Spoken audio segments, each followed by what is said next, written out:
Mon frère de lait n'a jamais coupé le lien. Je m'appelle Hawa, j'ai 36 ans, mariée depuis presque 12 ans à Idriss, un homme bon, travailleur, mais un peu distant. Nous avons 2 enfants et une maison calme dans un quartier résidentiel d'Abidjan. Ma vie semblait stable, presque trop stable, au point que je ne savais même plus si je respirais ou si j'étais simplement en pilote automatique. Jusqu'au jour où Khalil, mon frère de lait, est revenu dans ma vie. Khalil et moi avons été allaités par la même femme, ma mère. Nos mères étaient voisines et meilleures amies. Quand la mère de Khalil est tombée malade après sa naissance, ma mère l'a allaité en même temps que moi, naturellement, par solidarité africaine, par amour. On disait que nous avions bu le même lait, que nous étions liés comme des jumeaux, même si nous n'avions que 4 mois d'écart. Il était mon double, mon miroir, mon tout. Enfant, on nous appelait les inséparables. Puis, comme souvent, la vie nous a séparés. Il est parti en France à l'âge de 14 ans. Moi, je suis restée ici. J'ai grandi, étudié, rencontré Idriss, me suis mariée, et eu des enfants et j'ai rangé Khalil dans une boîte quelque part dans ma mémoire. Je pensais. Mais voilà, cette boîte s'est ouverte un samedi banal dans la cuisine, alors que je découpais des oignons. Ma mère m'avait prévenu quelques jours plus tôt, Khalil revient. Il a eu un divorce difficile. Il veut passer du temps ici. Il sera logé chez ta tante Mariam pour quelques semaines. J'avais hoché la tête, juste hoché la tête. Mais à l'intérieur, quelque chose avait vibré. Un fil ancien, tendu, familier s'était mis à trembler en moi, mais je ne voulais pas y prêter attention. J'étais mariée, mère de 2 enfants, femme responsable. Et pourtant, quand il a franchi la porte de ma cuisine, c'est comme si tout s'était figé. J'ai tourné la tête, un couteau à la main, et je l'ai vu. Khalil. Il avait grandi, bien sûr. Il avait 36 ans maintenant et portait la barbe. Sa peau avait légèrement pâli avec les années passées en Europe, mais ses yeux n'avaient pas changé. Toujours ce regard brun profond, tendre, pénétrant, qui lisait à travers moi comme si j'étais une page blanche. On s'est fixé longtemps, trop longtemps. Et c'est là que tout a commencé. Il m'a souri doucement et a simplement dit, « Tu n'as pas changé. » Toujours à découper des oignons en pleurant pour rien. J'ai ri, un rire nerveux. Il a avancé, m'a pris dans ses bras. J'ai senti son parfum, discret mais masculin, boisé, une odeur de forêt humide, de nostalgie, d'enfance retrouvée. Et j'ai réalisé que jamais aucun homme ne m'avait tenu de cette manière depuis des années. Ni mon mari, ni personne. Un contact qui disait, « Je te connais. » Pas seulement ton corps, mais ton histoire, ton essence, ta vérité. Khalil est resté longtemps ce soir-là. Idriss était en voyage à Bouaké pour une réunion d'affaires. Il devait revenir 2 jours plus tard. Les enfants étaient chez ma belle-mère. C'était un de ces hasards qui n'en sont pas vraiment. On a parlé toute la nuit, assis sur le carrelage de la cuisine, adossés contre les placards, comme 2 adolescents. Il m'a raconté son divorce. Je lui ai parlé de ma fatigue, de cette impression d'être devenue invisible à moi-même. Il m'a dit, « Moi, je ne t'ai jamais oublié. Même là-bas, en France, je sentais toujours ton odeur quand je cuisinais du riz. » Et je crois que c'est là que j'ai compris que le lien n'avait jamais été coupé, que ce fil, que je croyais avoir effacé, il l'avait gardé, entretenu, nourri. Il ne m'avait pas oublié. Et, en réalité, moi non plus. Le lendemain, je l'ai invité à dîner chez nous. Mon mari venait de rentrer, fatigué, préoccupé. Khalil s'est présenté avec une bouteille de vin et ce sourire tranquille qu'il avait toujours eu. Et pendant tout le dîner, j'ai senti ses yeux sur moi. Pas comme ceux d'un homme en chasse. Non, c'était plus subtil, plus dangereux. C'était un regard de reconnaissance, de tendresse, de possession ancienne. Un regard qui disait, « Je te vois, même quand tu ne te regardes plus toi-même. » Et moi, j'ai senti mon cœur battre un peu plus fort. Idriss, mon mari, a bien vu quelque chose. Il n'a rien dit, mais il s'est crispé. Il n'a pas su mettre des mots. Moi non plus. Comment dire à son mari qu'un frère de lait peut raviver des choses qu'on croyait mortes? Quelques jours plus tard, Khalil est passé à la maison un matin, pendant que les enfants étaient à l'école et qu'Idriss était au travail. Je l'ai vu depuis la fenêtre de la cuisine, debout devant le portail, vêtu simplement d'un t-shirt blanc et d'un jean, le regard vers le jardin. Mon cœur a eu un soubresaut. Ce jardin, c'était notre royaume d'enfance. Là où on construisait des cabanes avec des draps, là où on faisait semblant de se marier en riant, en se couronnant de feuilles de manguier. Là où il m'avait un jour dit, quand je serai grand, je vais t'emmener loin, très loin d'ici. Je suis sortie. Tu veux entrer, ai-je demandé, la voix un peu sèche. Non, juste marcher un peu avec toi, comme avant. Je ne sais pas pourquoi j'ai accepté. J'ai pris mes sandales, fermé la grille, et on a longé le quartier jusqu'au petit sentier qui mène à l'ancien terrain vague. Il n'y avait plus rien là-bas, des immeubles en construction, des parpaings, de la poussière. Mais nos souvenirs, eux, étaient toujours là, suspendus dans l'air. Tu te souviens, Awa, du jour où tu t'étais caché ici après que ta mère t'avait giflé? Je m'étais endormi dans le tronc creux, et tu m'avais retrouvé. Tu m'avais porté sur ton dos pour me ramener à la maison. On a ri, un peu. Puis le silence, ce silence si lourd, si chargé de non-dits. Et tu m'as manqué, Awa, a murmuré Khalil. Je ne pouvais pas dire plus, parce que ce prénom, murmuré par lui dans ce silence-là, contenait déjà trop. Il a approché sa main, a frôlé mon poignet, rien de plus. Mais j'ai senti le feu traverser ma peau, un frisson, une mémoire du corps que je croyais oublier. Je suis ton frère de lait, ai-je murmuré. Et pourtant, je suis celui qui connaît ton rire dans le noir. Je suis rentré ce jour-là avec la gorge serrée. Idriss m'a demandé, tu étais où? Chez maman. Elle m'a appelé tôt pour l'aider à trier ses vêtements. Il m'a cru, ou a fait semblant de me croire. Depuis quelques mois déjà, il ne posait plus trop de questions. Il était souvent ailleurs, fatigué, préoccupé, le genre d'homme qui embrasse sa femme sur le front sans vraiment la regarder. Mais moi, je me regardais dans le miroir maintenant, parce que Khalil m'avait ramené à moi. Je me suis remise à me coiffer comme avant, à mettre du parfum, à porter des pagnes nouées comme j'aimais à 20 ans. Idriss a commencé à le remarquer. Tu es jolie aujourd'hui. Merci. C'est Khalil, hein?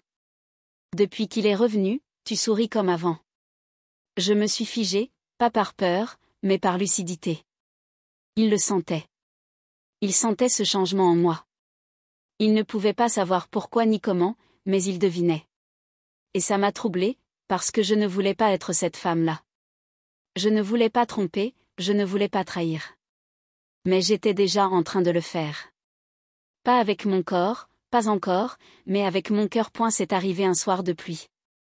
Une pluie lourde, bruyante, qui tombait sur le toit en tôle de la maison de ma tante Mariam comme des tambours battant l'alerte. J'avais accompagné ma mère chez elle pour porter des courses.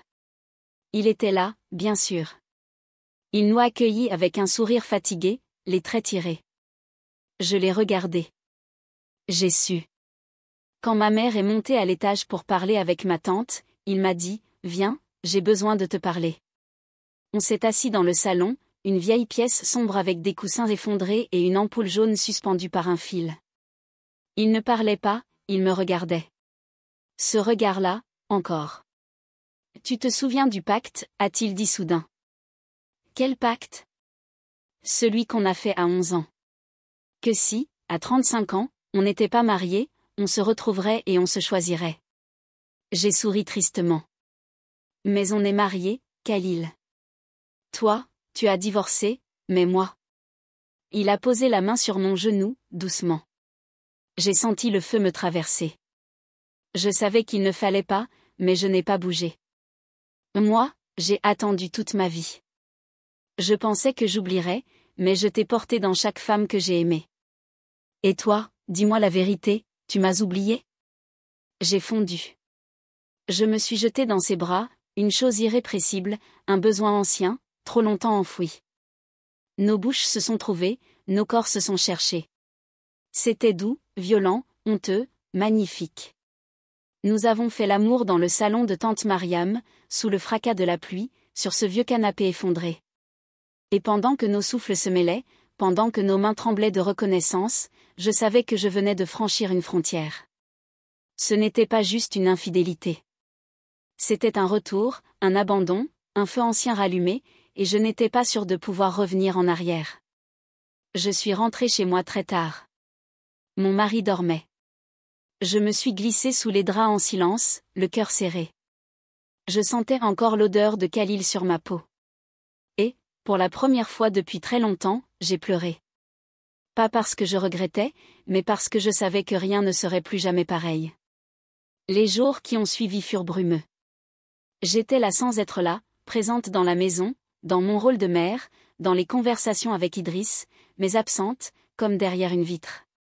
Une vitre sale qui me renvoyait le reflet d'une femme que je ne reconnaissais plus. Et pourtant, c'était moi, cette femme qui avait cédé, cette femme qui avait retrouvé une part d'elle-même dans les bras d'un homme, pas n'importe lequel, son frère de lait. Je m'étais toujours crue forte, fidèle, droite, mais il avait suffi d'un regard, d'un toucher, d'un souvenir vivant pour tout faire basculer. Je ne revoyais pas Khalil tous les jours, mais il était partout, dans mon cœur, dans mes gestes, dans les silences de la maison. Quand je préparais le déjeuner, je me rappelais sa façon de couper les tomates, lentement. Quand j'étendais le linge, je repensais à ces mots, « Je t'ai porté en moi toute ma vie ». Je me sentais coupable, mais aussi vivante. Et cette contradiction me déchirait.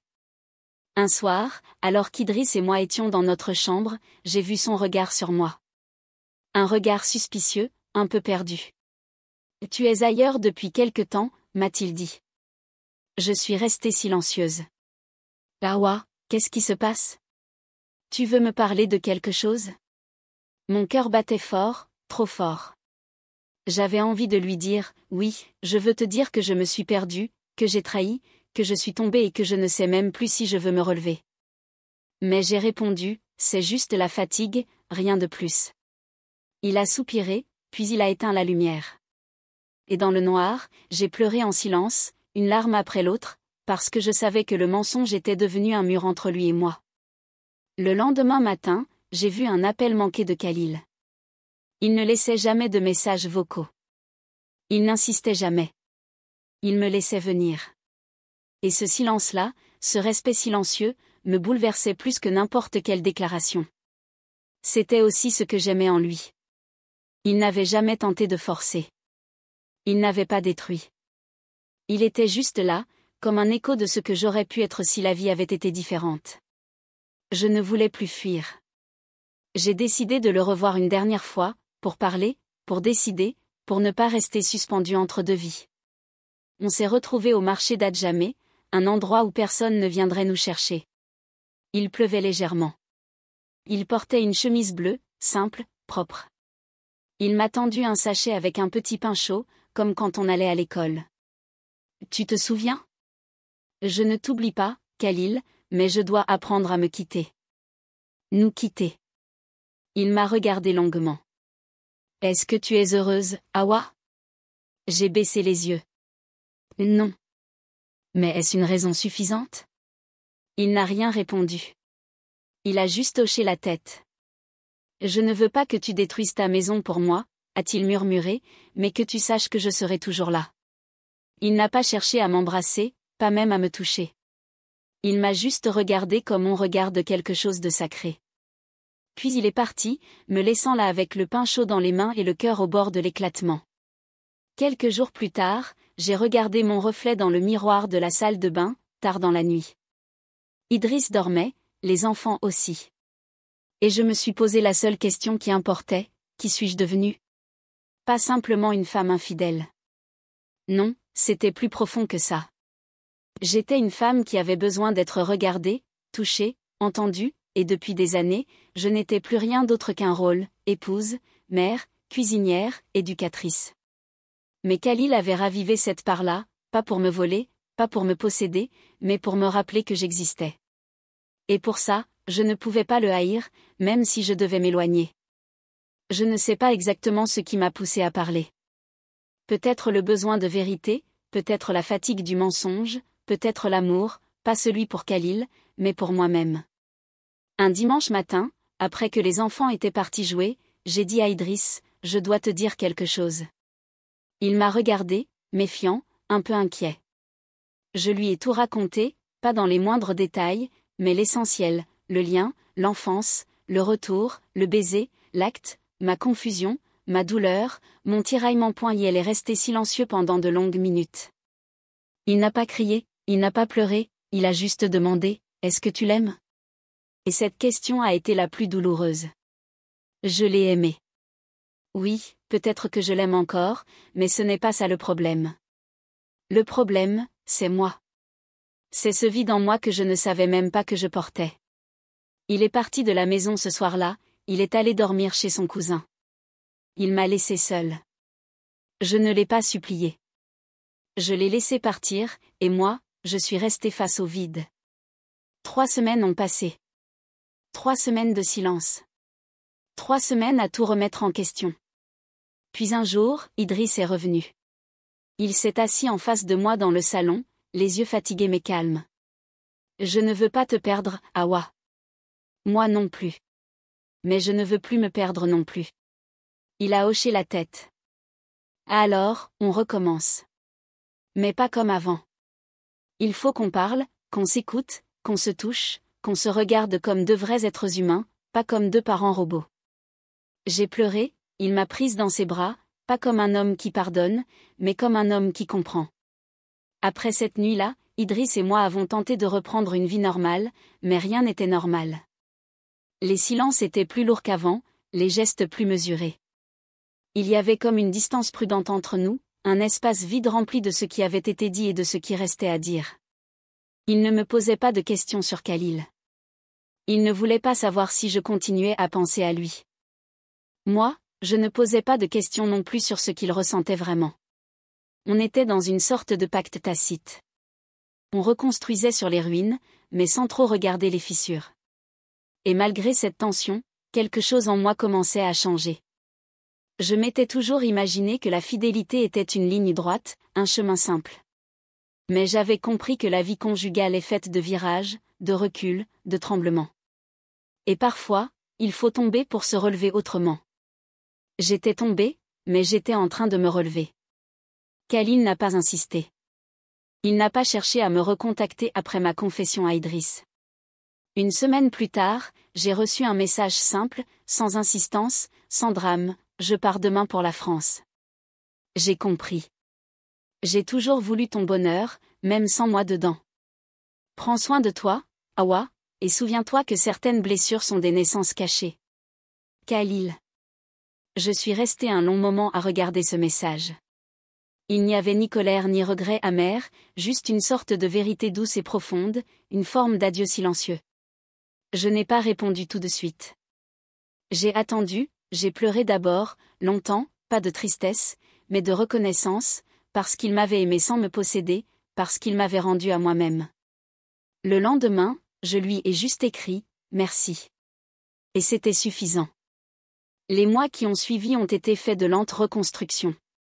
Idriss et moi avons accepté l'idée de faire une thérapie de couple. C'était une première dans notre entourage. Beaucoup auraient jugé, mais nous avons tenu bon. Durant ces séances, j'ai compris beaucoup de choses sur lui, sur ses blessures silencieuses, sur le poids qu'il portait en tant qu'homme, chef de famille, fournisseur, protecteur, et pourtant si seul dans ses émotions. Un jour, il m'a dit en séance, « Moi aussi, je t'avais perdu, Awa, avant même Khalil. Je te regardais tous les jours, mais je ne te voyais plus, et je pensais que c'était normal, que c'était ça le mariage, une habitude avec des enfants au milieu. Je l'ai regardé, et pour la première fois depuis longtemps, j'ai vu l'homme que j'avais choisi, pas le mari, pas le père de mes enfants, l'homme. Et j'ai ressenti de la tendresse, de la vraie. Est-ce que je n'aimais plus Khalil ? Il resterait toujours dans une partie de moi. Mais j'ai compris que l'amour ne se réduit pas à un choix romantique. L'amour peut aussi être un souvenir doux, une blessure qui devient force, une énergie qui vous pousse à changer, même de loin. Ce que j'avais vécu avec lui n'était pas une erreur. C'était un réveil, une secousse, une lumière qui m'avait fait sortir de l'ombre. Et maintenant, il me fallait avancer, pas en l'oubliant, mais en me réconciliant avec toutes les parts de moi. Un après-midi, j'ai écrit une lettre à Khalil. Je ne l'ai jamais envoyée. Elle est restée dans mon tiroir, mais elle disait tout ce que je portais encore. Khalil, tu es entré dans ma vie 2 fois. La première par le lait de ma mère, la seconde par le feu de mon manque.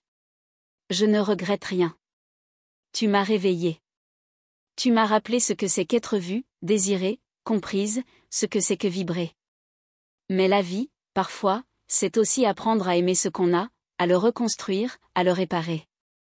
Idriss m'aime, d'une manière maladroite parfois, mais sincère. Et aujourd'hui, je choisis cet amour-là. Mais je ne t'effacerai jamais. Tu es un chapitre entier de ma vie, un chapitre que je relirai parfois en silence, avec gratitude. Merci. Awa. Je ne l'ai jamais postée, mais l'avoir écrite m'a libérée. Aujourd'hui, cela fait 1 an. 1 an depuis la nuit de la pluie, 1 an depuis l'embrasement, 1 an depuis l'aveu, et je suis debout. Ma relation avec Idriss a changé. Nous avons réappris à nous toucher, à parler, à nous désirer. Pas comme avant, mieux, plus vrai. Je suis aussi devenue une autre femme, une femme qui connaît ses failles, qui n'a plus peur de dire qu'elle a souffert, qui peut regarder son passé sans honte. Je pense parfois à Khalil, rarement avec douleur, le plus souvent avec un sourire. Il a été une brèche, puis une passerelle. Il m'a permis de me retrouver, et grâce à cela, j'ai retrouvé aussi mon mari.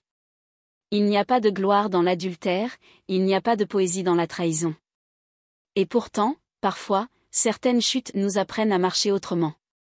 Je n'ai jamais voulu devenir cette femme, celle qui franchit la ligne, celle qui ment, celle qui cache son téléphone sous l'oreiller. Mais j'ai été cette femme, le temps d'un élan, d'un feu, d'un trouble ancien réveillé. J'ai trahi mon mari, j'ai failli briser ma famille. J'ai goûté à un amour interdit, mais vibrant, et je ne chercherai pas à l'effacer ou à le maquiller. Car cette erreur-là m'a forcé à ouvrir les yeux, non pas sur lui, mais sur moi. Je croyais que j'étais fidèle.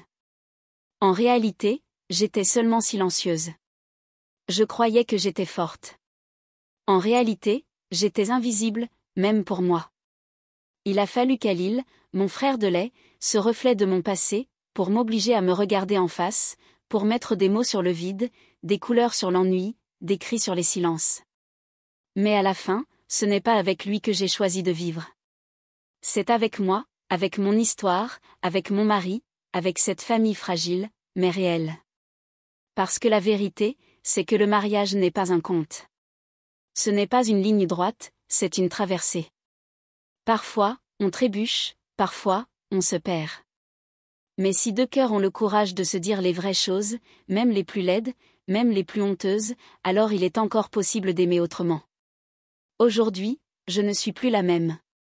Je suis une femme lucide, consciente de ses besoins, de ses blessures et de ses forces. Je suis une femme qui a chuté, mais qui s'est relevée par choix, pas par peur. Et si je devais dire une seule chose à une autre femme, ce serait celle-ci: n'attends pas qu'un homme venu du passé t'ouvre les yeux. Ouvre-les toi-même. Regarde ta vie. Ose poser les questions difficiles, et si tu n'aimes pas ce que tu vois, ne fuis pas, parle, crée, bouge, crie s'il le faut, mais n'éteins jamais cette lumière en toi, parce que l'amour, le vrai, commence d'abord par soi. Awa.